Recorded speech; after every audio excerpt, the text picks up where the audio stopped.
Ya, bismillahirrahmanirrahim. Assalamualaikum warahmatullahi wabarakatuh. Alhamdulillah wa Waalaikumsalam. syukrillah wa la haula wa la quwata illa billahil alil azim.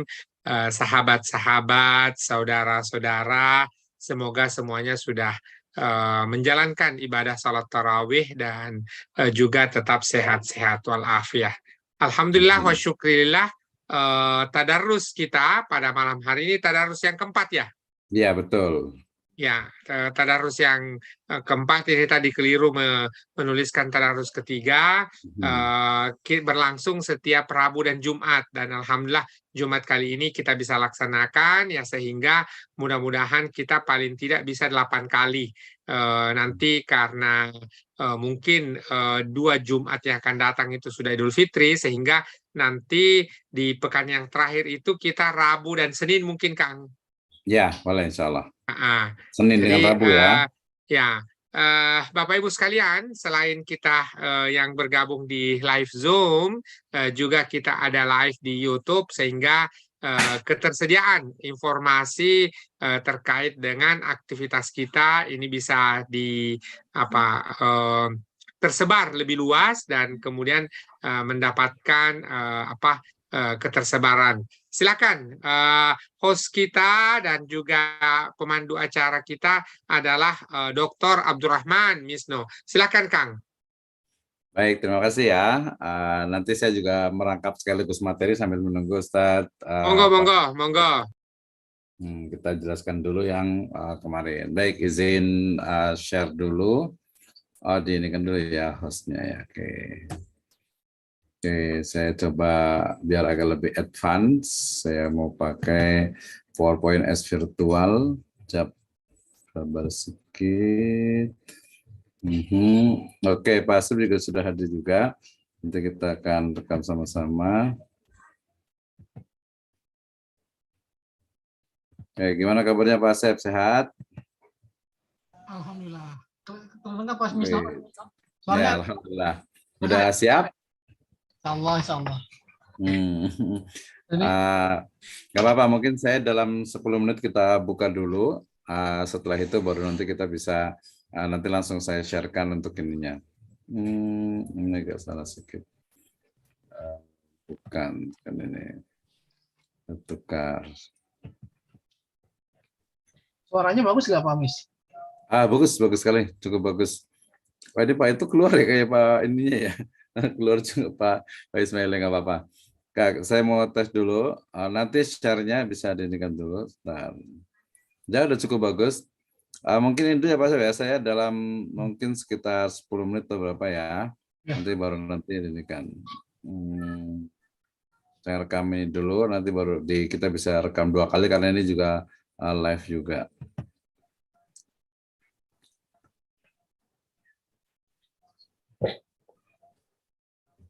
Oke, sambil disiapkan Pak Asepnya. Saya mau record dulu.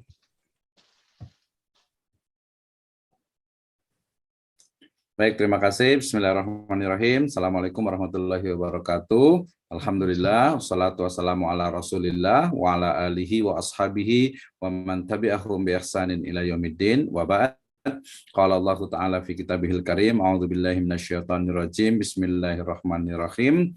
Alhaakumut takasur hatta zurtumul maqabir, kalla sawfa ta'lamun, thumma kalla sawfa ta'lamun, kalla law ta'lamuna ilmal yaqin, latarawunnal jahim, thumma latarawunnaha ainal yaqin, thumma latus'alunna yawma idzin 'anin na'im. Qala Rasulullah sallallahu alaihi wasallam fi riwayatin, talabul ilmi faridatun ala kulli muslim. Amma ba'd, fa inna asdaqal hadits kitabullah wa khairal huda Nabi sallallahu alaihi wasallam.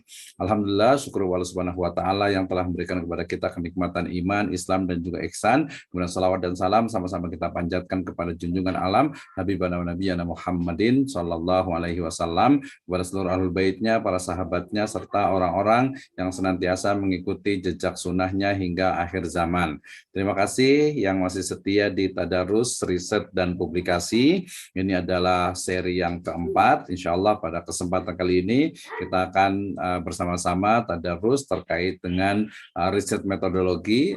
Saya dalam 10 menit ke depan tentang kualitatif, kemudian nanti dilanjutkan oleh Bapak Dr. Asep Saiful Hamdi terkait dengan pengembangan instrumen. Baik, saya awali dengan satu materi saya terkait dengan bagaimana metode penelitian berbasis kualitatif, ya, yang ini menurut saya menjadi penting juga untuk dibahas, ya. Kenapa? Karena terkait juga dengan berbagai data, ya, berbagai data yang ada di masyarakat, ya, khususnya terkait dengan data-data yang memang dia sifatnya kualitatif, gitu ya. Jadi baik itu kualitatif ataupun kuantitatif ataupun mix method itu menjadi satu hal yang menarik untuk dibahas. Nah, setelah kita ingatkan dengan firman Allah Subhanahu wa taala dalam surat An-Nur ayat ke-35 dan juga hadis dari Nabi sallallahu alaihi wasallam terkait dengan penelitian, maka saya akan membahas sedikit terkait dengan ruang lingkup metode penelitian kualitatif, kemudian karakteristik penelitian kualitatif, fungsi penelitian kualitatif sampai kepada beberapa secara ringkas jenis-jenis dari penelitian kualitatif. Oke. Dengan belajar ini diharapkan sebenarnya mahasiswa itu bisa memahami, kita semuanya bisa memahami tentang bagaimana kualitatif ataupun penelitian berbasis data kualitatif. Nah, pertama ketika bicara tentang ruang lingkup penelitian kualitatif, kita diingatkan dengan sifat dari penelitian kualitatif yang memang dia subjektif, ya. Ini agak sedikit berbeda dengan kuantitatif yang tentu saja objektif. Kemudian datanya kalau dalam kualitatif itu tidak struktur, ya, sementara kalau dalam kuantitatif itu nanti terstruktur, ya, dan juga nanti ada beberapa yang tidak itu pun nanti akan distrukturisasikan. Kemudian kalau di kuantitatif menggunakan data deduktif, maka dalam kualitatif menggunakan analisisnya adalah datanya adalah atau analisis induktif, ya. Kemudian dalam kualitatif ini pentingnya konteks sosial, ya, konteks sosial yang digunakan untuk melihat bagaimana sebenarnya sebuah objek penelitian. Kemudian jangan lupa juga dalam kualitatif ini dia sifatnya itu fleksibel, ya, berbeda dengan kuantitatif yang rigid yang harus mengikuti teori dan mengikuti aturan-aturan yang ada. Sementara kalau kualitatif dia lebih fleksibel, ya. Nanti pada ujungnya hasilnya dalam kualitatif itu adalah thick description atau deskripsi mendalam terkait dengan objek ataupun fokus daripada penelitian itu sendiri. Nah, ini terkait tadi dengan dari ruang lingkupnya, subjektivitas, data tidak terstruktur, analisis induktif, konteks yang penting, fleksibilitas, dan hasil yang deskriptif. Nah, karakteristik sendiri dari penelitian kualitatif itu terkait dengan kondisi objek alamiah, sehingga dalam kualitatif dikenal dengan metode alamiah. Kalau kuantitatif metodenya ilmiah, ya, antara ilmiah dengan alamiah. Kemudian tadi deskriptif, kemudian lebih menekankan pada proses produk dan juga outcome-nya, ya. Tadi analisisnya menggunakan data induktif, dan dalam kualitatif ini sebenarnya dia mencari makna, ya, terutama nanti makna yang esensial dari sebuah peristiwa, dari sebuah fenomena, dari sebuah fokus penelitian, ya, sehingga meneliti atau objek penelitian dari kualitatif ini dia sifatnya itu holistically, ya, holistik, menyeluruh, kayak, karena dia tidak mengambil satu sampel secara spesifik tapi memang fokus tertentu, sehingga memang bedanya kalau kuantitatif itu dia ada generalisasi, generalize, sementara kalau kualitatif dia spesifik, ya, tidak bisa digeneralisasikan, ya.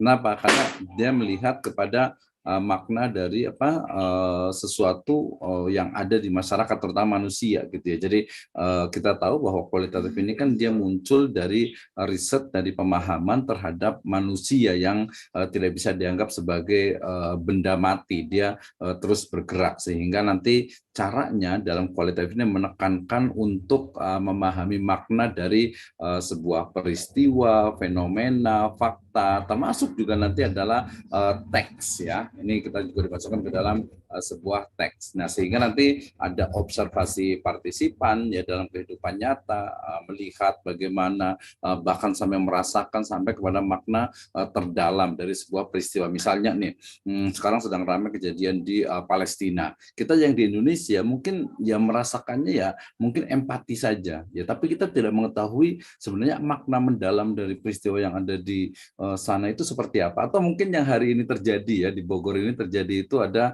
kebakaran rumah sakit Salak gitu ya. Nah, kita nggak tahu nih ya penyebabnya apa, seperti apa gitu ya, wallahu a'lam gitu ya. Nah, ini perlu adanya kualitatif. Ya nggak bisa kemudian mencarinya pakai kuantitatif gitu ya. Nah, itu mencari makna. Nah, ini metode kualitatif berarti kita harus pahami dari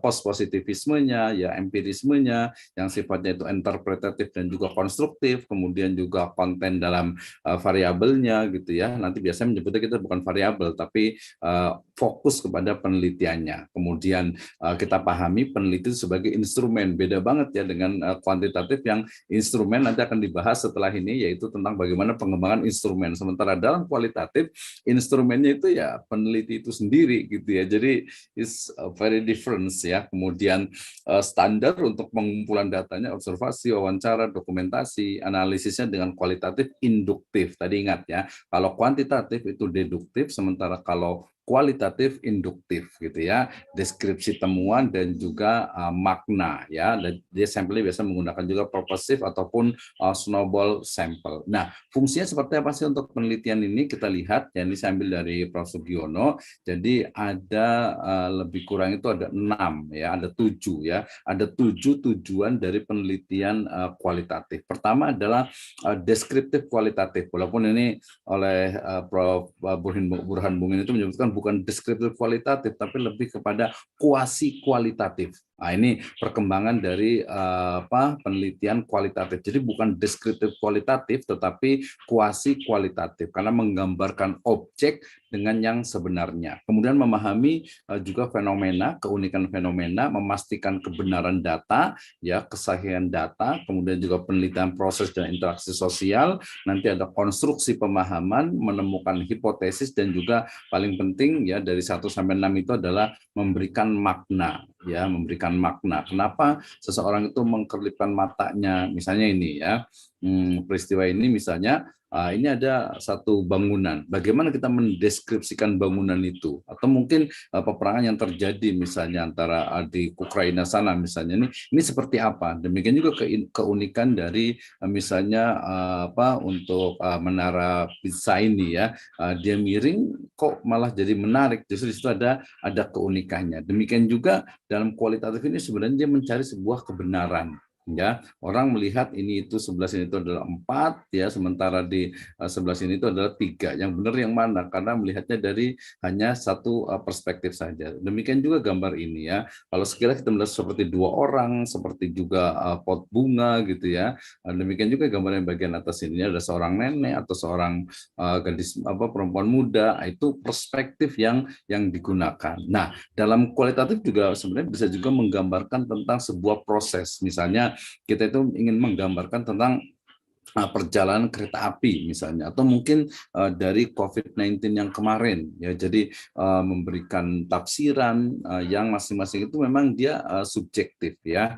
Ini proses dalam metode kualitatif gitu ya. Jadi deskripsi dulu ya, kuasi kualitatif, ada eksplorasi, kemudian menemukan baik itu yang sudah diketahui ataupun sebagian sudah diketahui dan juga belum diketahui. Nah, ini yang paling penting dalam kualitatif. Jadi bedanya kalau kualitatif itu dia masing-masing itu dia akan berbeda ya. Contohnya adalah ketika kita menggali tanah ya. Ketika dia sampai di sini saja dia akan menemukan lapisan tanah yang mungkin dalam bentuk seperti ini gitu ya. Mungkin masih tanah subur gitu ya. Tapi ketika dia lebih ke dalam lagi dia akan menemukan pasir bebatuan gitu ya. Nah, lebih ke dalam lagi dia akan menemukan mungkin fosil-fosil yang sumber dari minyak bumi misalnya. Lebih ke dalam lagi akan menemukan berbagai hal. Nah, jadi kualitatif ini lebih sifatnya adalah eksplorasi ya. Di hutan ini ada apa sebenarnya? Ya itu pasti menggunakan kualitatif gitu ya. Nggak mungkin pakai kuantitatif ya. Dalam Islam itu seperti apa sebenarnya? Nah, itu juga sifatnya adalah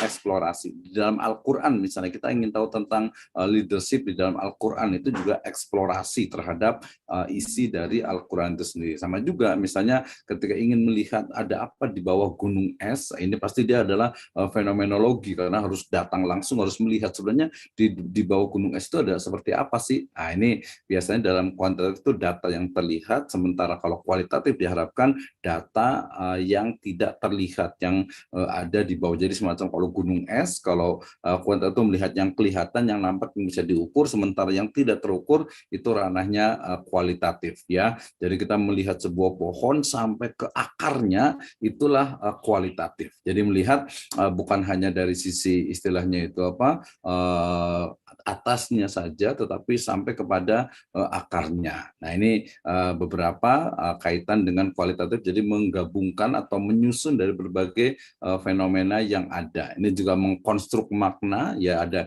energi negatif dan energi positif, dan seterusnya. Untuk ini beberapa macam dari metode kualitatif, desain penelitian kualitatif ya. Kita akan lihat nanti, ini saya ambil beberapa dari Prof. Sugiono, ada survei juga, ada eksperimen. Ini yang kuantitatif, ini yang kualitatif ya.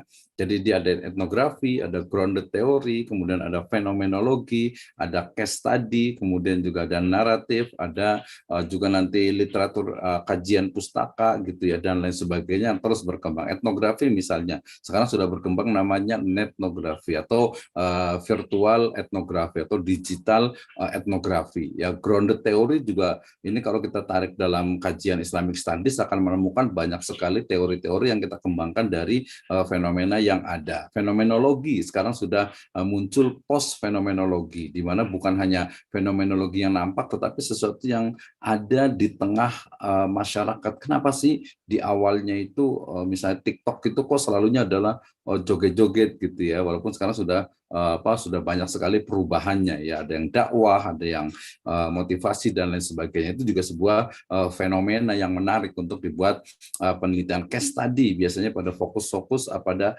hal-hal tertentu yang ingin mendalam. Jadi bedanya itu, jadi tergantung objeknya, mau kuantitatif mau kualitatif, tergantung objek dari penelitiannya. Naratif juga seolah-olah itu sederhana ya, tetapi itu menjadi sebuah penting. Kemarin saya bicara tentang namanya itu otonetnografi ya, otonetnografi, bagaimana sebuah autobiografi tetapi yang ada di dunia maya, di dunia internet. Ini juga masuk ke dalam otonetnografi ya. Ini menjadi hal yang sangat menarik kalau risetnya itu adalah dunia maya.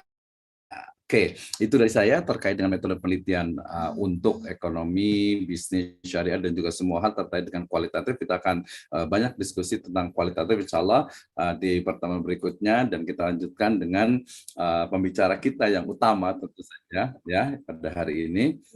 Izin saya share-kan dulu.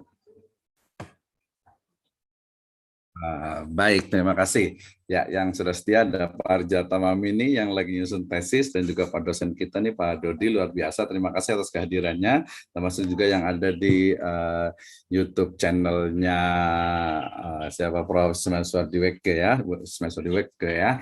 Baik, menghemat waktu, sekarang kita akan dengarkan terkait dengan kalau tadi kualitatif, sekarang kuantitatif dari Dr. Asep Saiful Hamdi terkait dengan pengembangan untuk model dari instrumen ya, dari instrumen. Sebentar, saya akan bukakan dulu, saya akan buat share screen-nya dulu sebentar.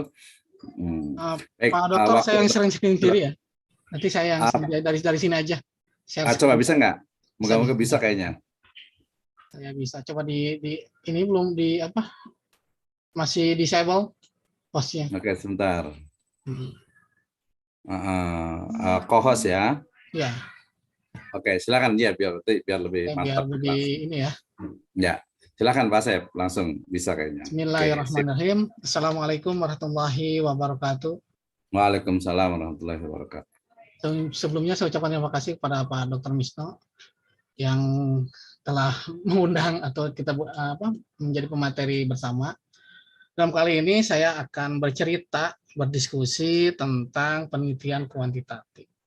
Penelitian kuantitatif itu sering banyak kita lakukan, khususnya dalam pembuatan tesis, disertasi, dan lain-lain. Tapi penelitian kuantitatif ini sebenarnya penelitian kadang-kadang orang itu malas untuk melakukan penelitian karena bersinggungan dengan statistik dan lain-lainnya. Sebenarnya kalau kita lihat, lebih mudah penelitian kuantitatif dibanding penelitian kualitatif gitu Pak Dokter. sebenarnya betul. gitu kalau saya lihat gitu. Karena kalau lihat penelitian kualitatif itu kan dia nggak ada ujungnya ya. Jadi nggak ada batas kepuasannya, batasnya itu batasnya hanya kepuasan. Kalau belum puas terus aja digali itu penelitian kualitatif. Tetapi penelitian kuantitatif kan langsung dia menyimpulkan sekian persen dan lain-lainnya gitu kan. Menurut saya gitu ya. Yang orang kuantitatif gitu. Tetapi semua itu pendekatan penelitian mau kuantitatif maupun kualitatif itu memang harus dilakukan oleh kita seorang dosen gitu kan. Karena menambah khazanah keilmuan kita. Contoh itu. Sebelum saya menerangkan tentang bagaimana pengembangan instrumen di dalam penelitian kuantitatif, alangkah lebih baiknya dulu saya akan jelaskan juga. Karena saya punya konsep sendiri Pak Dokter. Jadi penelitian kuantitatif dan penelitian kualitatif itu seperti apa sih konsepnya gitu kan. Kalau pandangan saya bahwa penelitian kuantitatif itu ada dua metode. Ada dua metode kuantitatif. Pertama metode yang sifatnya eksperimen, yang kedua metode yang sifatnya non eksperimen. Betul. Nah, non eksperimen itu ada survei, deskriptif, korelasional ataupun weight analisis dan lain-lainnya gitu. Tapi eksperimen murni dan eksperimen kuasi. Apa bedanya? Ini tergantung perlakuan, Pak. Ada perlakuan yang ketat itu mungkin bisa jadi eksperimen murni gitu kan. Kalau di dunia pendidikan bagaimana? Dunia ekonomi bagaimana? Itu bisa dilakukan penelitian eksperimen. Nah, kalau penelitian eksperimen itu nanti analisanya menggunakan uji beda, uji T gitu kan, eksperimen. Nah, non eksperimen yang sering kita lakukan itu biasanya penelitiannya menggunakan survei. Ya, yang kita lakukan selama ini banyak yang menggunakan kuesioner itu kan itu rata-rata survei rata-rata. Deskriptif gitu kan. Nanti untuk analisisnya bisa korelasi, bisa weight analisis, bisa SEM analisis dan lain-lainnya. Itu menurut saya. Rancangan penelitian kuantitatif itu meliputi pemilihan pertama subjek. Jadi subjeknya harus jelas siapa yang diteliti. Misalkan kita kalau subjeknya karyawan ya harusnya karyawan gitu. Semuanya karyawan, hanya tidak tidak misalkan satu karyawan, satu lagi pimpinan itu tidak bisa. Jadi harus satu subjek, satu unit analisa. Jadi jangan sampai dalam penelitian kuantitatif itu beda unit analisa, justru akan bertolak belakang gitu. Gitu. Yang kedua teknik pengumpulan data. Teknik pengumpulan data itu, instrumen pengumpulan data itu pertama kalau di kuantitatif itu lebih titik berat pada kuesioner ya, atau angket, observasi atau tes. Gitu. Prosedur untuk mendapatkan datanya. Prosedur untuk melakukan pengolahan juga lebih banyak pengolahannya itu dia kan sudah berupa angka, jadi lebih banyak menggunakan analisa-analisa statistik. Gitu Pak Dokter. Oke, lanjutnya di sini ada. Nah, ini saya ngambil juga dari buku Prof. Sugiono tentang perencanaan penelitian. Rancangannya dari mulai awal sampai akhir itu seperti apa gitu kan secara garis besarnya. Kalau di buku Prof. Sugiono langsung rumusan masalah, tetapi di belakang sebelum rumusan masalah itu kan ada latar belakang masalah, identifikasi masalah, ya kan, batasan masalah, baru rumusan masalah. Jadi harus bertahap. Kalau kita bicara latar belakang, berarti kita harus menceritakan kenapa saya harus meneliti tentang judul tersebut gitu, latar belakangnya seperti apa. Efeknya kayak gimana, terus ya novelnya seperti apa harus diceritakan di latar belakang. Kalau bisa memang ada penelitian yang terdahulu yang memang disinggung di latar belakang gitu, agar tadi penelitian yang kita lakukan itu memang sudah relevan gitu. Tuh. Nah, rumusan masalah di sini ada landasan teori gitu kan. Ini rumusan masalah ini itu pokok.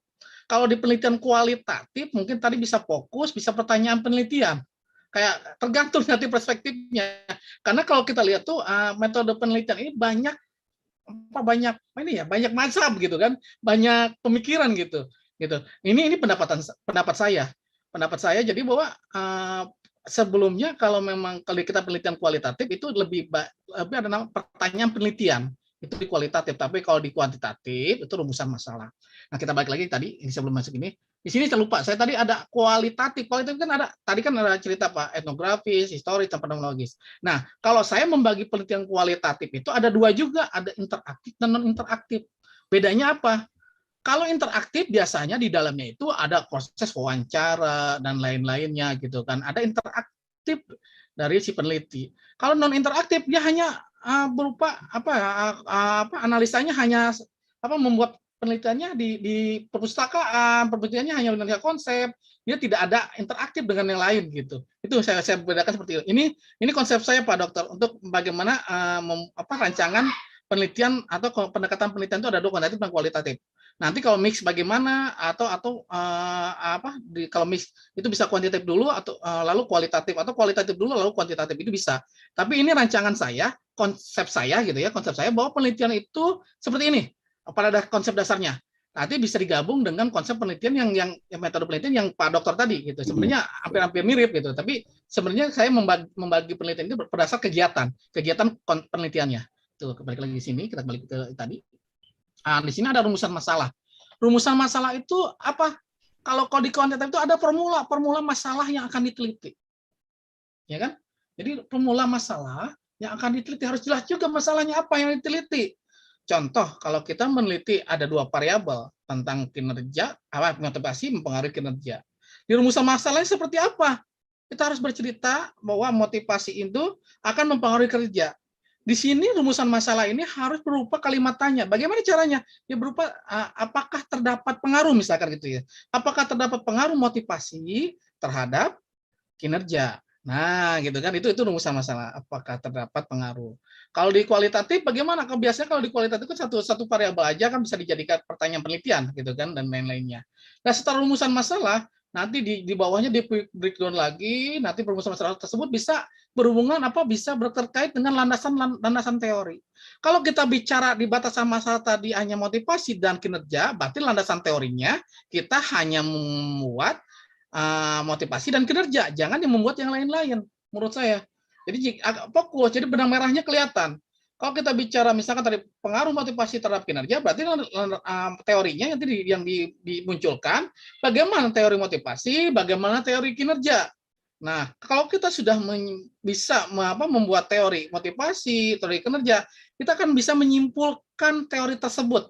Gitu. Menyimpulkan teori tersebut seperti apa? Ya itu dinamakan sintesis. Nah, dari sintesis ini itu bisa sebagai bahan untuk pengembangan instrumen. Sintesis itu kesimpulan dari teori-teori yang kita dapat di bab 2 biasanya. Nah, di bab 2 tersebut kan ada sintesis, itu ada kesimpulan terakhir itu bisa pengertian motivasi dan sebagainya. Dan di dalam sintesis juga bisa disimpulkan atau bisa dibuat sub-sub variabel atau dimensi, atau juga nanti lebih detail lagi indikatornya harus ada. Jadi disitulah yang kita buat instrumen tersebut berdasarkan landasan teori. Oke. Nanti kalau menurut saya langsung ke teori, langsung perumusan masalah, perumusan hipotesis. Perumusan hipotesis ini kesimpulan sebelum melakukan kita penelitian, sebenarnya masih dugaan. Baru duga-duga aja gitu kan. Perumusan masalah, perumusan hipotesis ini ada dua, ada yang negatif, ada yang positif. Ada yang terdapat, ada yang tidak terdapat, atau ada HO dan HA atau HI gitu kan, itu hipotesis. Itu biasanya di penulisan itu kalau di tesis itu ada di bab 2. Gitu bab 2. Sebelum hipotesis sebenarnya itu ada di tengah-tengah tersebut ada penelitian terdahulu disisipkan atau kerangka berpikir disisipkan, karena untuk menyimpulkan sesuatu bukan hanya kita punya teori, tetapi kita harus punya kerangka konsepnya, kerangka berpikir penelitiannya seperti apa, baru bisa menyimpulkan kan gitu logikanya. Logikanya ketika menyimpulkan kita punya bahan teori ada, bahan penelitian terdahulu ada, bahan konsep kita sendiri ada, sehingga kita bisa menyimpulkan hipotesis. Lalu setelah hipotesis, pengumpulan data. Nah, ini pengumpulan data ini kan ada data sekunder, ada data primer. Data sekunder, ya tadi kita kalau di kuantitatif itu biasanya menggunakan angket. Misalkan, nah angket itu dari mana? Tadi dari landasan teori tadi, dari sintesis tadi. Terus dan lainnya itu analisa dan lain-lainnya, baru kita bisa kesimpulan. Pengembangan instrumen ada di atas ini. Pengembangan instrumen ada pengumpulan data. Oke, ini sekilas tentang penelitian kuantitatif. Kalau variabel ini dan lainnya bisa bisa panjang dijelaskan, tapi saya akan lebih menjelaskan bagaimana pengembangan instrumennya saja, Pak Dokter. Oke, saya stop dulu. Di sini Ya, siap. Lanjut ke pengembangan instrumen ya, Pak Dokter ya. Ya, fokus ke pengembangan instrumen, silakan. Jadi bisa lebih fokus nih, karena yang agak sulit memang di instrumennya kan, biasanya. Saya sudah jelaskan dulu awalnya penelitian kuantitatif seperti apa gitu kan ya. Betul. Sudah muncul Pak Dokter?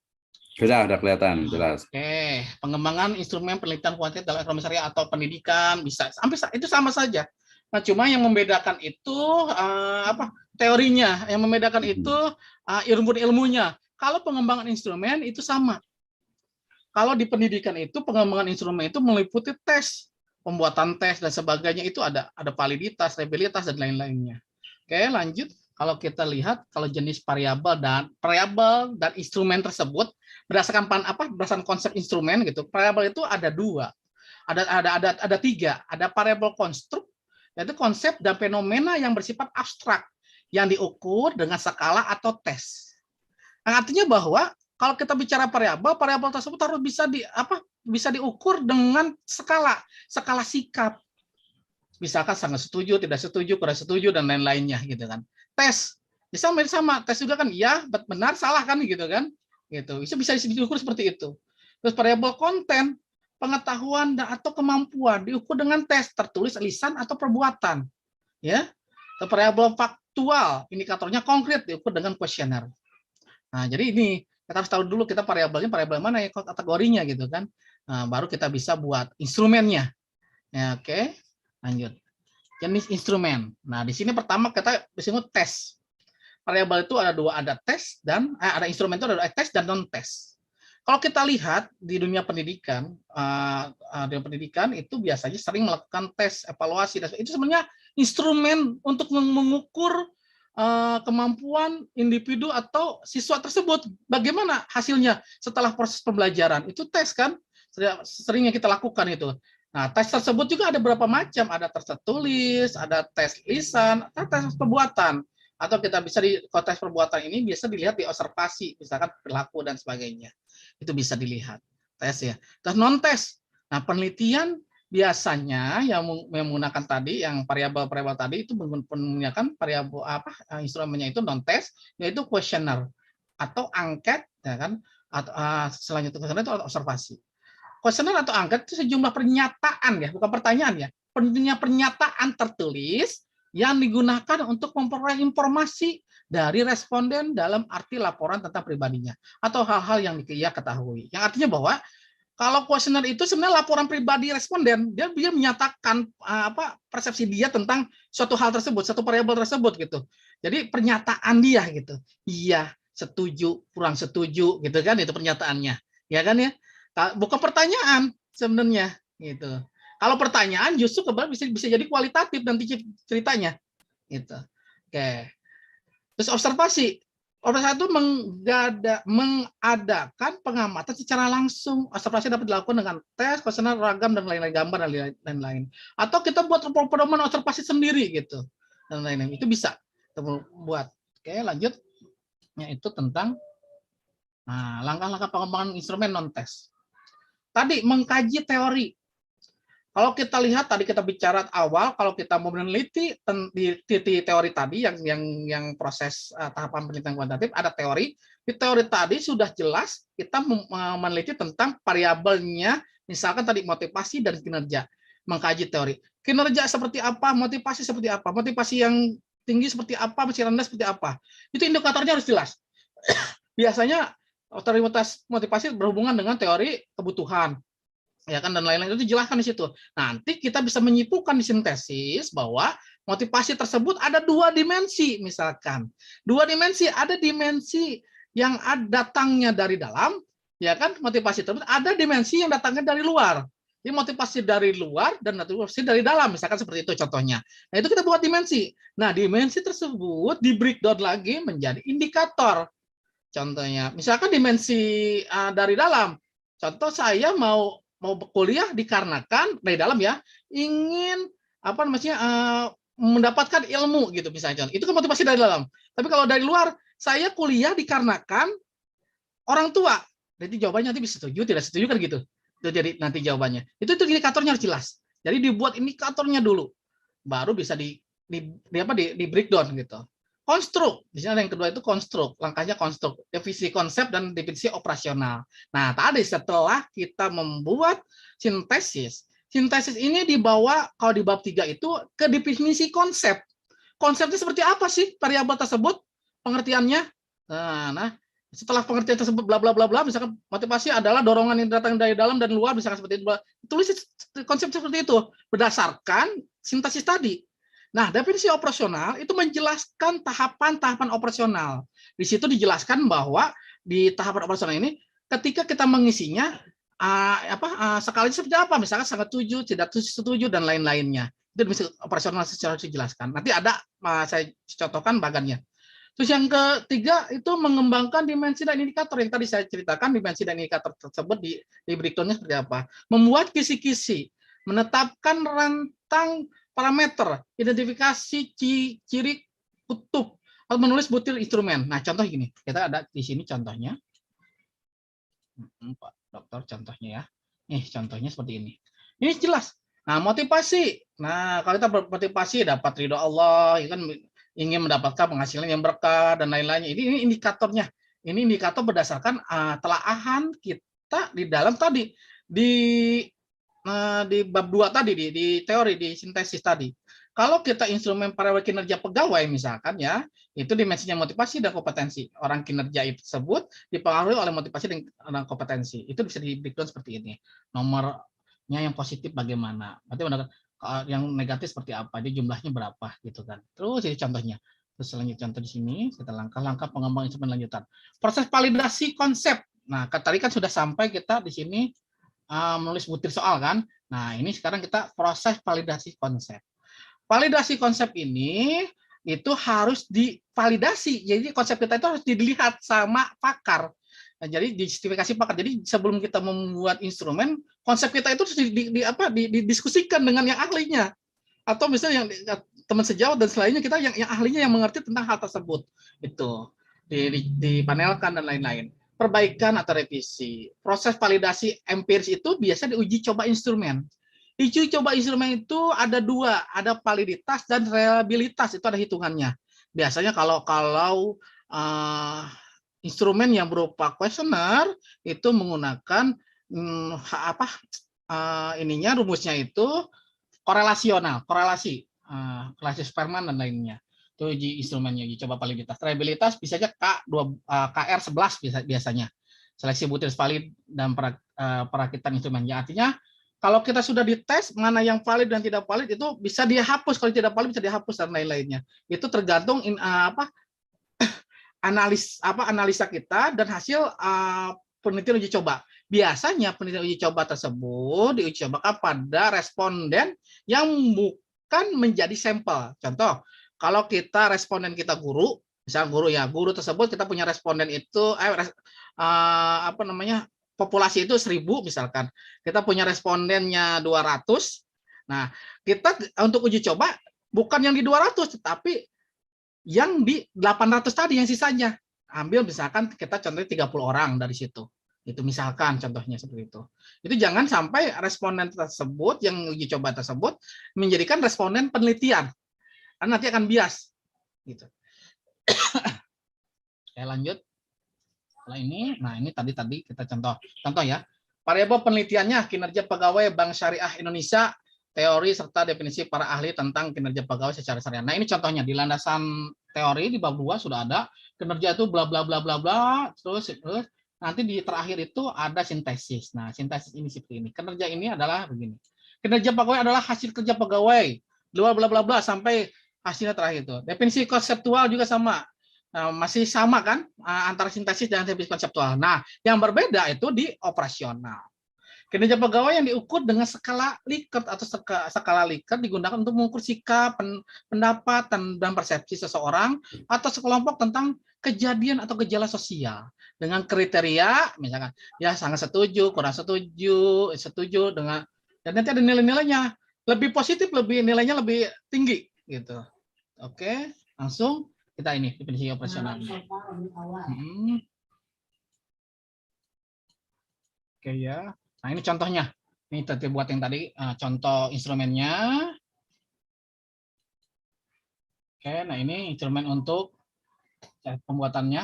Nah, ini kan tadi kan ada indikator mendapatkan ridho Allah. Nah, contohnya apa? Saya bekerja sama teman-teman ingin mendapatkan ridho Allah dari Allah Subhanahu wa taala. Itu kan positif. Tadi dia mau jawabnya sangat setuju, kurang setuju, atau sangat kurang setuju gitu. Jadi nanti dengan checklist gitu kan. Itu kan tergantung responden. Jadi kita tidak ada intervensi untuk mengisi sangat setuju sekali, tidak ada seperti itu. Jadi ini pure laporan dari respondennya. Ini indikator ini, breakdown seperti ini. Kalau di sini lihat tadi ada 1, 2 kan, mendapatkan ridho Allah itu soal nomor positifnya 2. Berarti kalau 2 di sini 1 dan 2 ini yang indikator mendapatkan ridho Allah. Tujuan utama saya bekerja ingin mendapatkan ridho Allah. Oke. Karena kalau yang ketiga mana? Yang ketiga ini kan ini, ingin mendapatkan hasil yang berkah. Artinya di sini kita harus buat juga pernyataan yang apa? Yang pernyataan yang apa? Intinya tentang penghasilan yang berkah. Nah, ini di sini. Tujuan utama saya bekerja dengan baik agar mendapatkan penghasilan yang berkah. Gitu. Berarti ini sesuai dengan kisi-kisi. Jadi yang tadi kita kan udah jelaskan ada syaratnya itu harus membuat kisi-kisi. Nah, ini kisi-kisinya, kisi-kisi ini harus sesuai dan diberikan berupa angketnya seperti ini. Oke. Setelah angket kita buat, ya, jangan langsung dikasih ke responden. Kita kalibrasi dulu atau uji coba dulu angket tersebut. Validitas dan reliabilitasnya. Nah, kalibrasi tersebut sini. Validitas instrumen menggunakan tadi uji product moment person, bla bla bla. Nah, jika R hitung yang sudah dihitung ini lebih besar dari R tabel, instrumen tersebut diuji dianggap valid. Sebaiknya jika R hitung lebih kecil dari R tabel, maka tidak valid. Contoh seperti apa? Kita lihat di sini ada contohnya. Nanti hasilnya ini ada R tabel, ada R hitung. Biasanya nanti dibandingkan dengan yang tabel. Biasanya di buku statistik itu ada tabel-tabel untuk yang produk momen tadi. Nah, kalau lebih kecil dari R tabel itu instrumen tadi, ya kan salah satu instrumen tadi itu tidak valid. Nanti bisa di-delete, bisa diperbaiki, gitu. Oke. Langsung setelah uji validitas kita ada reliabilitas sama. Nah, di sini ada ketentuan untuk mendapatkan nilai reliabilitas instrumen peserta didik tentang model pembelajaran nilai jika ini contohnya reliabilitas instrumen diperoleh di nilai A alfa lebih besar dari 0,5, maka menunjukkan bahan instrumen tersebut dapat digunakan dalam penelitian. Ya, kalau alfanya tersebut lebih besar dari 0,5, maka dilanjutkan. Atau juga ada nilainya itu nilai R11-nya ini di atas 0,6. Biasanya kalau 0,6 berarti bisa dilanjutkan dan lain-lainnya. Itu nanti tergantung nanti kita punya pedomannya. Kita mau ambil yang mana? Ini contohnya. Nah, ini contohnya. Tadi ini R tabel, ini R hitung. Kalau R hitungnya lebih tinggi dari R tabel, dia valid. Kalau contoh nomor 4 ini kan tidak valid. Dihapus kan? Gitu. Oke. Nah, mungkin sampai sini Pak Dr. Misno ya. Nanti kita diskusi aja tentang bagaimana cara ininya. Dari saya cukup sekian. Assalamualaikum warahmatullahi wabarakatuh. Waalaikumsalam warahmatullahi wabarakatuh. Terima kasih Pak Dr. Luar biasa nih. Ya, jadi dari kualitatif kemudian ke kuantitatif. Saya juga belajar berkali-kali ya, ikut terus gitu ya. Banyak pertanyaan sih dari saya gitu ya terkait dengan kuantitatif ini. Tapi memang sifatnya pertanyaan mendasar. Nanti kita juga undang juga di sini ada Pak dosen kita nih, Pak Dodi, ada Pak Rizal Tamami, ada Pak Jumadin, Pak Musi, terima kasih ya dari State Asyamil Nusantara sudah hadir juga, ada Pak Ade Junaidi dan yang lainnya gitu ya. Oke, Pak ini ya, Pak sebelum di Pak Dokter, saya mau tanya nih terkait dengan tadi pengembangan instrumen gitu ya. Jadi yang tadi yang saya belum paham itu sebenarnya dari mana kita bisa mengembangkan misalnya gini kinerja gitu ya, misalnya saya mau meneliti tentang kinerja ya, jadi misalnya saya membuat penelitian pengaruh misalnya leadership, kepemimpinan dan budaya kerja atau dan budaya organisasi terhadap kinerja pegawai gitu kan ya. Nah, pertama kan betul tidak, pertama dulu satu-satu pertanyaan dulu ya, betul tidak kalau dalam laporan itu pertama yang dibahas itu adalah tadi variabel yang dependennya yaitu kinerja. Nah, itu ya, itu yang pertama. Yang keduanya, berarti kalau bicara tentang kinerja, ini sebenarnya dari mana saya bisa menemukan tadi dari mulai dimensi, kemudian juga variabel, sampai membentuk pertanyaannya itu yang saya belum paham, terus apakah dari jurnal atau dari buku atau mungkin dari mana nih? Nah, itu dua itu ya. Nah, ini juga mungkin perlu diulang-ulang juga. Terus nanti yang terakhir nanti mungkin agak lebih lagi, mungkin sebenarnya next sih ya, mudah-mudahan nanti State Asyamil ini bisa bikin workshopnya lagi ya, Asyamil Nusantara ini untuk bisa lebih detail satu-satu gitu dari awal karena banyak sekali yang belum paham. Oke, jadi 3 pertanyaan dulu. Pertama, apakah betul bahwa dalam laporan itu diawali dengan dari sisi variabel dependennya, gitu kinerja tadi. Kemudian yang kedua itu bagaimana cara mengetahui dimensi, kemudian juga variabel dari kinerja itu ya. Yang ketiga mungkin tadi terkait dengan ujinya dulu, pernah saya tanyakan dulu sebenarnya itu ujinya itu ya, karena tadi kan kita tidak menyentuh ke SPSS Ya, gitu ya. harus Kalau dibuka. pakai SPSS kan lebih mudah. Silakan Pak Dr. Asep, itu dulu sebentar. Satu pertanyaan yang pertama tentang di pada variabel dependent. Dependent, Misalkan ya. kita meneliti tiga variabel tadi yang Pak Dokter ceritakan, ada tiga variabel. Pertama leadership, yang kedua variabel yang X kedua itu X1 itu leadership, Organisasi, yang kedua budaya organisasi. budaya organisasi, yang ketiga baru kinerja. Nah, Kinerja. kalau yang kita ukur sebenarnya kan kinerja. Jadi faktor-faktor yang mempengaruhi kinerja itu salah satunya pertama budaya organisasi dan ke leadership tadi kan ya. Nah, kita ceritakan dulu kinerja itu seperti apa. Pengertian kinerja, ya kan ya. Kinerja yang baik itu kayak gimana kan. Nah, kalau kita bicara kinerja yang baik, otomatis ada ukuran, Pak. Ya, orang kalau kinerja baik itu contohnya dia datang tepat waktu dan lain-lain, motivasinya bagus dan lain. Itu kan ada ukuran kan? Nah, ukuran-ukuran yang diceritakan oleh para ahli tersebut kita ramu. Jadi kita kan kalau dibuat teori itu kan banyak teori-teori dari para ahli minimal 5 ya. Kalau saya itu minimal 5, kalau di skripsi ya minimal 5 ya kan, kalau tesis itu 7 atau 8 gitu kan. Itu teori-teori tersebut. Nah, di situ kita ramu. Kira-kira kinerja tersebut apa gitu kan ya. Nah, itu ada sintesis, Pak, kesimpulan dari kita. Nah, sintesis tersebut kita bisa menyimpulkan kinerja yang baik itu dipengaruhi indikatornya apa, dimensinya motivasi dan proporsionalisme misalkan gitu ya. Itu tergantung telaahan kita, ketajaman kita menelaah tentang teori tadi. Jadi disitulah yang kita buat teorinya, apa indikator dimensi dan indikatornya. Ataupun juga kita bisa mengcopy dimensi dan indikator dari penelitian yang sudah ada. Bisa seperti itu. Termasuk instrumen juga. Kita bisa gunakan penelitian yang sudah ada. Gitu, bisa seperti itu. Tetapi kan kalau kita ingin meneliti yang benar-benar tidak ada apa ya, kita benar-benar murni gitu kan ya. Tidak ada sangkut pautnya dengan penelitian yang lain, tapi kita punya konsep sendiri. Di situ kan ada kerangka berpikir dan lain-lain kan di bab 2 itu setelah teori kan, ya kan? Nanti di situ dijelaskan ketika meneliti tersebut, misalnya kita tentang kinerja itu dipengaruhi mungkin pertama itu motivasi di sintesisnya, yang kedua dipengaruhi oleh proporsionalisme, misalkan gitu ya. Itu kan bisa dijadikan dimensi, Pak. Tergantung ketajaman kita menelaah variabel tadi, variabel kinerja tadi. Nah, selanjutnya baru variabel X1, X2 kan itu ya. Tadi kita bicara variabel Y atau variabel dependent, X1, X2.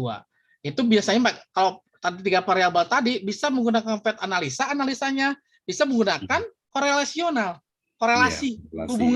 hubungan X1 ke Y bagaimana, hubungan X2 ke Y bagaimana, hubungan X1 dan X2 bersama-sama hubungannya bagaimana, apakah baik-baik aja hubungannya gitu kan, atau tidak baik gitu. Itu yang pertama. Yang kedua tadi tentang apa, Pak?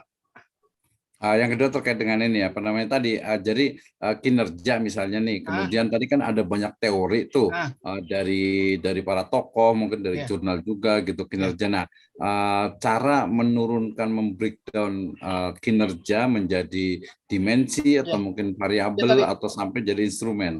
Saya jelaskan pertama tadi, itu tergantung ketajaman kita sebagai peneliti. Jadi ketika kita baca teori, kira-kira yang cocok itu dimensinya apa? Kita bisa kita combine antara teori-teori tadi atau kita ngambil salah satu dimensinya. Kata tadi misalkan dijelaskan bahwa kinerja yang baik itu kinerja yang mempunyai motivasi tinggi dan proporsionalisme. Nah, dari kata-kata tersebut kita bisa kita peras intinya. Kalau kinerja itu sebenarnya dimensinya itu motivasi dan proporsionalisme. Contohnya seperti itu ya. Itu tergantung ketajaman kita, Pak. Sebenarnya kalau baca teori makin banyak justru makin bagus. Karena dimensinya makin banyak kan gitu ya. Pengetahuan kita tentang membuat dimensi. Nah, di breakdown tentang dimensi, setelah dimensi kita tahu, kita harus cari tahu dulu tentang misalkan tadi motivasi itu di breakdown lagi. Motivasi itu seperti apa sih? Terus aja ke bawah terus sampai kita bisa membuat pernyataan soal angketnya, pernyataan angketnya gitu, butirnya. Kan tadi satu indikator bisa tiga pernyataan atau 2 pernyataan gitu kan ya. Itu tergantung kita, tergantung ketajaman kita. Kalau memang itu cukup segitu ya cukup segitu gitu. Gitu, Pak. Nah, untuk agar angket kita bisa digunakan harus diuji coba kan? tadi validitas dan reliabilitas. Atau kita juga sebelum validitas dan reliabilitas kita tanyakan ke ahlinya, ke pakarnya gitu. Itu ada validitas ahli gitu kan. Gitu, Pak. Jadi nggak sembarangan kita buat angket, kita harus ada tahapan-tahapannya. Itu. Terus ada yang ketiga tadi hampir sama ya? Nah, kalau yang tiga sebenarnya nanti langsung ke tesnya tadi.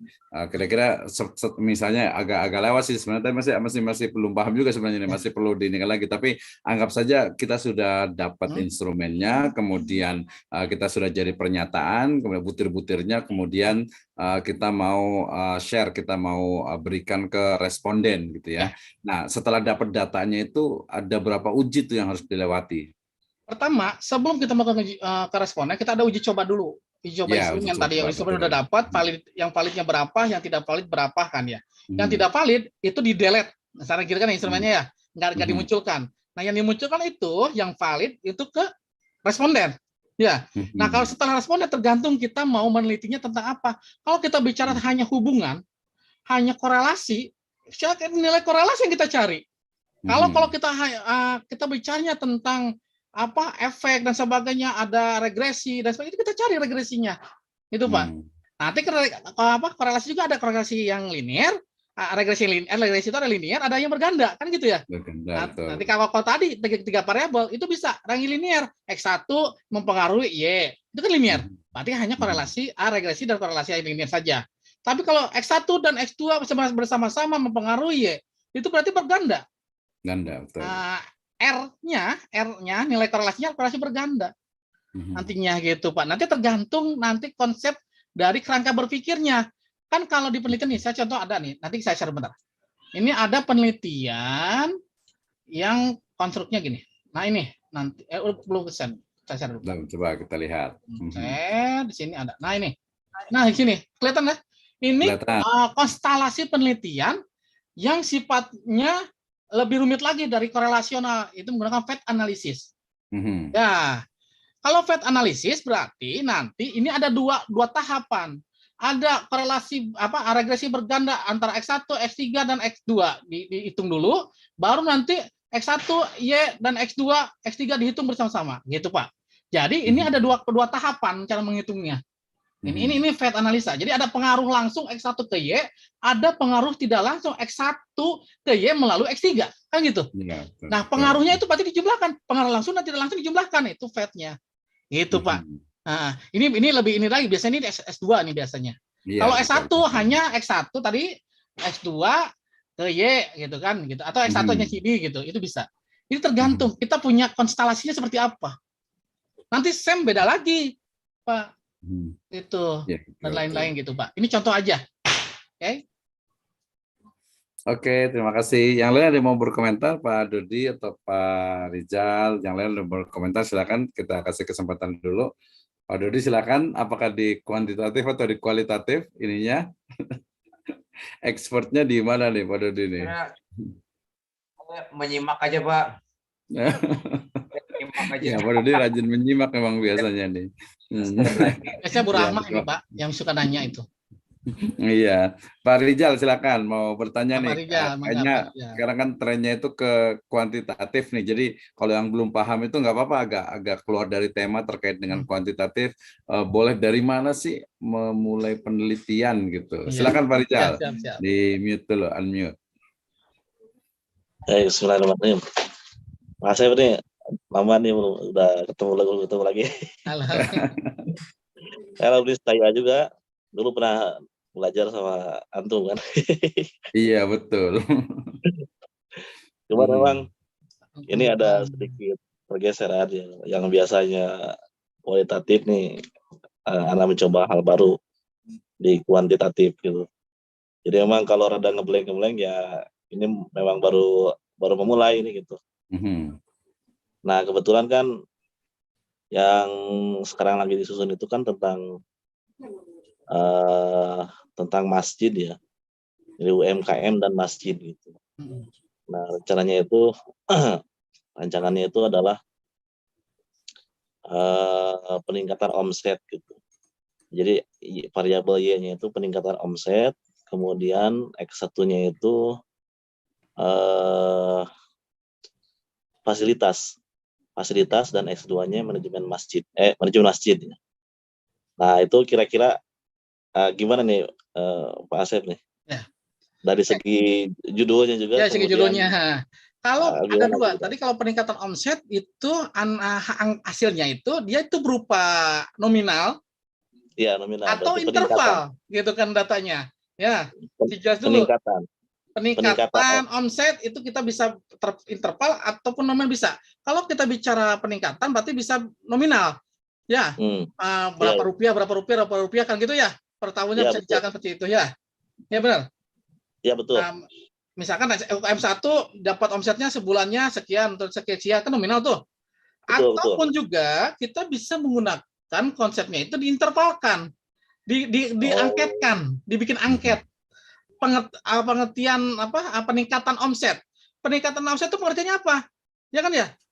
Ya betul. Ya, nanti di situ bisa dibuat angket bisa. Gitu.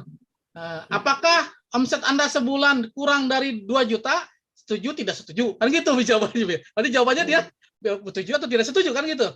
Atau ya dan tidak. Kalau ya dan tidak berarti kan nilainya 0 dan 1 gitu, atau 1 dan 2 gitu kan. Tadi untuk variabel tadi fasilitas.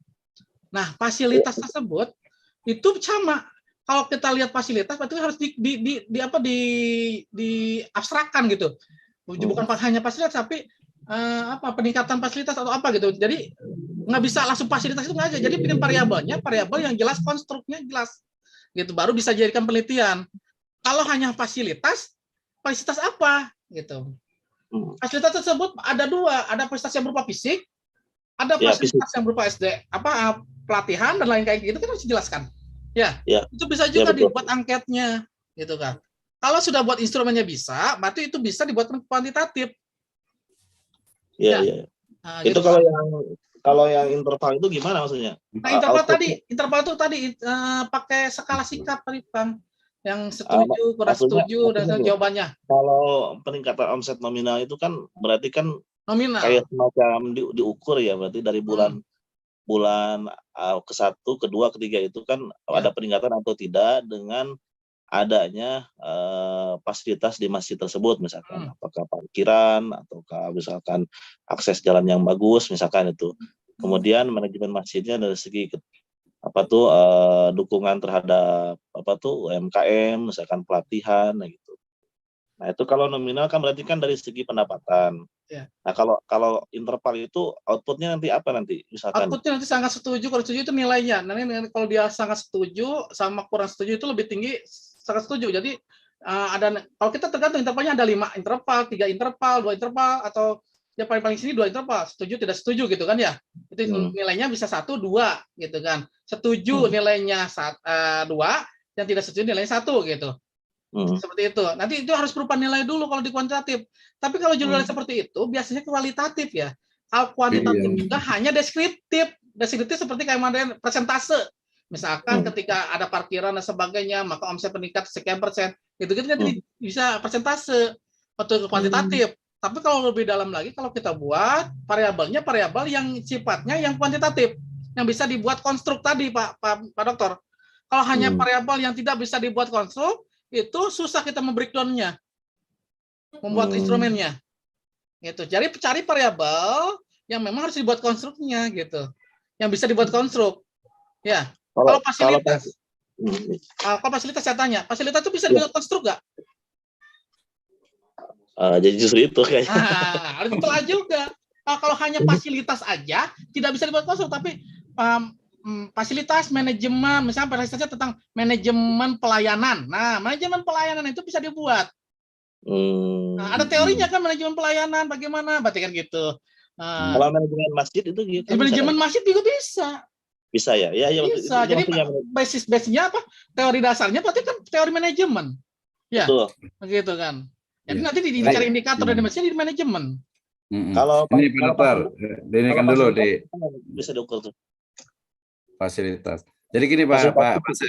Jadi penelitiannya Pak Rijal ini kan rencana tentang UMKM gitu ya. Jadi bagaimana UMKM itu dia bisa istilahnya itu mengalami peningkatan pendapatan gitu kan. Tadi kan sebenarnya pemberdayaan UMKM oleh masjid gitu kan. Tadi mau kualitatif tapi kemudian kita di kuantitatif kan sekarang karena trennya semua kuantitatif. Nah, tadi sebenarnya itu pertama misalnya pendapatan UMKM. Nah, sementara UMKM sendiri secara keuangan itu mereka tidak tertulis gitu. Ini masalah pertama tuh.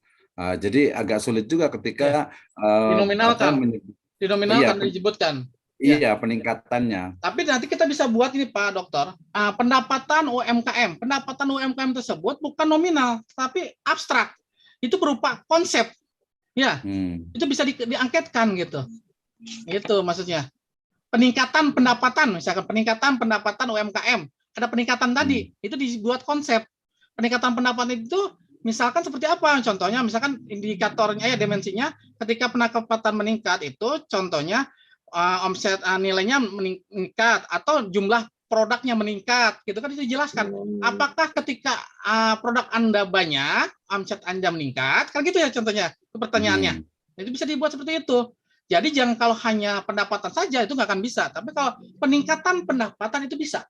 Kan abstrak tuh. Abstrak itu bisa dibuat angketnya. Ya. Ya, tadi juga ternyata itu peningkatan, maksudnya itu peningkatan omset itu maksudnya. Omset pendapatan. Ya, peningkatan pendapatan atau peningkatan omset kan sama aja. Sebenarnya omset itu kan iya. Omset itu kan jumlah produknya yang meningkat kan gitu. Ya, atau jumlah pendapatan kan. Itu bisa dibuat konstruknya, Pak. Dimensinya dan indikator bisa. Kalau peningkatan pendapatan. Walaupun tidak ada ini ya, walaupun tidak ada laporan keuangannya. Nggak ada, nggak masalah. Kalau kita bicara laporan keuangan, nanti jatuhnya ke data nominal. Ya kan. Oh ini kan datanya masih interval, datanya data ini yang apa ya angket kan. Jadi angket dengan angket dianalisanya kan. Nah, faktor yang mempengaruhi pendapatan apa? Pertama, manajemen masjid misalkan ya. Manajemen masjid itu kan variabel. Manajemen masjid variabel. Itu bisa dibuat konstruk. Yang kedua, setelah manajemen masjid ada apa namanya? Implementasi kebijakan dari pemerintah tentang masalah UMKM. Misalkan gitu. Iya, itu bisa juga. Atau lingkungan UMKM. Lingkungan kerjanya, lingkungan apa? Jualannya kan kita lingkungan bisa. Ya kan? Itu bisa, Pak. Dibikinkan abstrak yang konstruk bisa dibuat. Asal Bapak Rijal itu punya teorinya. Baca teorinya. Oh, ternyata kalau pendapatan UMKM itu dipengaruhi ini kayak tadi. Kinerja itu ternyata secara baca teori dipengaruhi oleh motivasi yang tinggi, kinerja bisa bagus. Itu profesionalismenya bagus, maka kinerja akan bagus. Kan teorinya begitu. Nah, sebelum kita membuat itu kita harus baca teorinya dulu. Nah, di latar belakang itu diceritakan sebenarnya kita penelitian terdahulu dulu ada penelitian yang kita lakukan yang terdahulu yang awalan gitu. Seperti awalan untuk mengetahui ini variabel ini cocok gak sih di penelitian ini gitu. Gitu, Pak. Jadi harus baca juga bukunya dan sebagainya gitu tentang teori tersebut. Jadi jangan asal membuat variabel, memang sebenarnya harus konsepnya harus jelas. Jadi kenapa di kuantitatif itu harus ada tahapan-tahapannya. Oh, variabel ini konstruknya begini, ini terus turunannya, nah gitu. Itu harus jelas, Pak. Jangan berarti sampai ketika kita buat penelitian, kita nggak jelas teorinya gitu. Kita bingung kalau nggak jelas teorinya. Berarti awalnya itu berarti harus kuat tuh dari konsep peningkatan pendapatan atau omset UMKM. Peningkatan pendapatannya itu yang mempengaruhinya apa? Kira-kira manajemen masjid yang bisa mempengaruhinya. Ya kan gitu ya? Atau kebijakan dari pemerintah pendapatannya, kan? Atau pemberian pelatihan atau apa gitu jelas. Motivasinya kali itu motivasi UMKM-nya juga mempengaruhi juga. Lokasi bisa juga kali ya. Lokasi. Iya. Lokasi ya. Iya, lokasi bisa. Tapi lokasinya bukan hanya lokasi ya. Kayak apa namanya? Ada biasanya kalau variabel tersebut hanya lokasi aja tidak bisa diukur. Misalkan penempatan lokasi yang layak, misalkan penempatan lokasi gitu kan, atau bisa. Ada penempatan lokasi itu kan harus jelas. Apa yang maksud dengan penempatan? Apa yang maksud dengan lokasi? Penempatan lokasi seperti apa? Baru kita bisa breakdown tuh dimensinya kayak gimana. Penempatan lokasi yang bagus itu kayak gimana? Harus yang ramai, harus yang mana, kan gitu ya. Gitu, Pak. Jadi kita harus bermain di situ pakai logika, sebenarnya logika gitu. Iya betul. Nah ada tambahannya nih, yang mau diteliti itu kan UMKM yang dikelola oleh masjid gitu ya. Ternyata faktanya misalnya di Bogor, misalnya Bogor Raya ini nggak banyak nih UMKM yang dikelola oleh masjid, minimal mereka itu dagang itu di lingkungan masjid atau mungkin yang misalnya kayak di Masjid Ta'awun gitu. Cuman di jumlahnya nggak banyak, gimana tuh?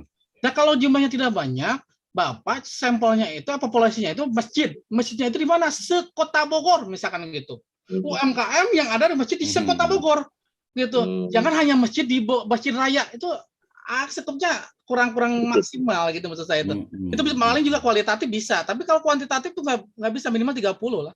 30 responden.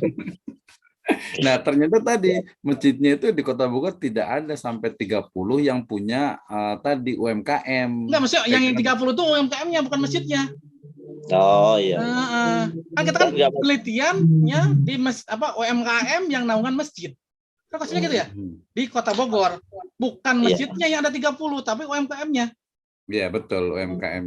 Iya, jadi bisa lah kalau UMKM sekitar Masjid Raya ada 20 orang, UMKM di Masjid Amalia misalkan di mana gitu kan banyak tuh UMKM-nya kita data. Itu justru bagus, Pak. Pengembangannya. Tapi kalau umpamanya ini ternyata misalnya UMKM di Amalia misalnya, dia nggak ada kaitan tuh dengan masjid gitu, cuman dia nyewa numpang doang.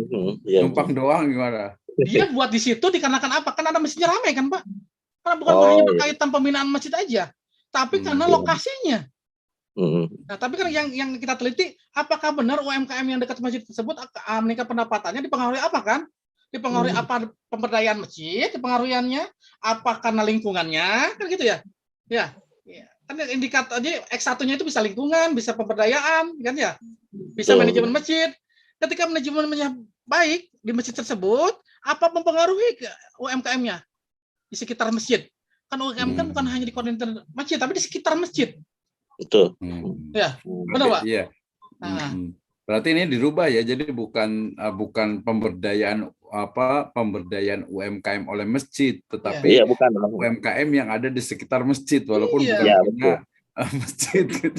Ya, memang sebenarnya kan itu ya. Dua-duanya juga gitu sih. Intinya kan pengaruh lokasi dan manajemen masjid terhadap peningkatan omset UMKM di sekitar masjid di Kota Bogor. Kayak gitu Pak Asep gitu. Gimana tuh kira-kira? Iya, bisa seperti itu. Jadi yang X1-nya berarti kan lingkungan itu. Lingkungan UMKM. UMKM kan, lingkungan UMKM. Nah, lingkungan UMKM kan bisa dijelaskan, bisa dikonstruk. Kita bisa didefinisikan gitu kan. Lingkungan UMKM itu apa sih? Kan gitu ya. Lingkungan UMKM. Yang kedua, manajemen masjid. Apakah manajemen masjid yang ada tersebut mempengaruhi peningkatan omset UMKM sekitarnya? Gitu kan ya? Kalau nggak mempengaruhi, misalnya contoh hasilnya tidak mempengaruhi, karena manajemen masjid tersebut tidak pernah menyentuh UMKM, gitu ya. Kalau mempengaruhi, karena manajemen tersebut pernah memberikan bantuan, pernah memberikan kegiatan pelatihan, ya, gitu. Sehingga UMKM sekitarnya menjadi maju, kan gitu. Apa kalau juga, Pak? Ketika ada manajemennya bagus, masjidnya bagus, dia tidak menyentuh masyarakat sekitarnya, juga percuma.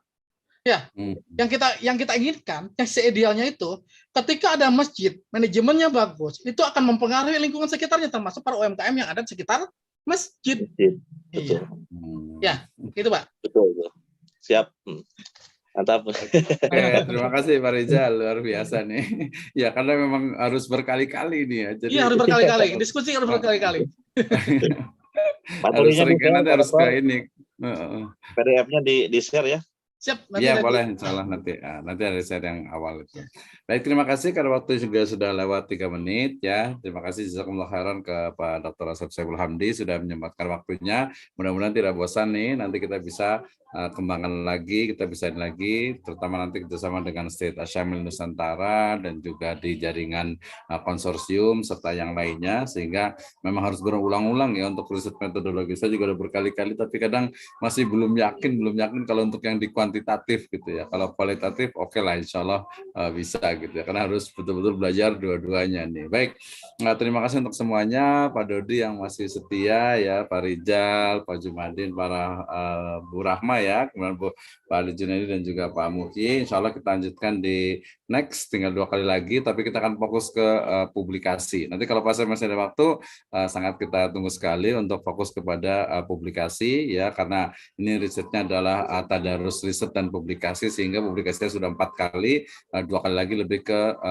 risetnya itu sudah 4 kali, tinggal 2 kali lagi untuk yang publikasi ya. Insya Allah mudah-mudahan ini bermanfaat ya. Kita tutup dengan alhamdulillah dan doa kafaratul majelis. Alhamdulillahirabbil alamin. Subhanakallahumma bihamdika asyhadu an la ilaha illa anta astaghfiruka wa atubu ilaik. Assalamualaikum warahmatullahi wabarakatuh. Waalaikumsalam. Waalaikumsalam warahmatullahi wabarakatuh. Lagi kita ya. Terima kasih Pak Muhyi juga, Pak Rijal. Semangat belajar. Biar cepat selesai.